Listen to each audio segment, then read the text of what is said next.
Fitness అనేది విమెన్కి చాలా important అండి. మాది 3 బెడ్రూమ్ ఫ్లాట్ అండి. సో ఇంటి పని అంతా నేనే చేసుకుంటాను. చక్కగా 8 o'clock అంతా మా ఇల్లు నీట్ గా ఉంటది. 5కి లేస్తే 7 కల్లా క్యారీలు పెట్టి పిల్లలు పంపించి హస్బెండ్ పంపించి తర్వాత మొత్తం ఇల్లంతా క్లీన్ చేసేసి బట్టలు ఉతుక్కొని, వాషింగ్ మిషన్ పేరుకే ఉందండి, ఓన్లీ బెడ్షీట్స్ వేస్తాను. డైలీ వేర్ అంతా నేనే ఉతుక్కుంటాను.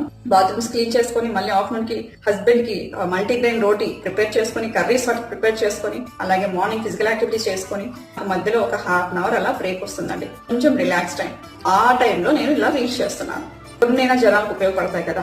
సో ప్రతి విమెన్ హెల్తీగా ఉంటే ప్రతి కుటుంబం చాలా హెల్తీగా, ఆరోగ్యంగా, హ్యాపీగా ఉంటుంది కదా అనేసి ఇంటి పని చేస్తూ ఇంటి బాధని కాపాడుకుంటూ మనల్ని మనం కాపాడుకోవాలి.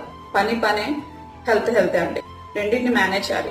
ఒక ఆడదంటే పని చేసే సామాగ్రి కాదు, లేదంటే పిల్లల్ని కని పెంచి పెద్ద చేసే ఒక ఆటోమేషన్ అయితే కాదండి. ఫిట్నెస్ అనేది నిజంగా ఒక వరం అండి ఆడవాళ్ళకి. వాళ్ళు ఫిట్ గా ఆరోగ్యంగా ఉంటే మీ ఇంటి పనిని చక్కగా చూసుకోగలరు. హెల్త్ ఇష్యూస్ రావండి.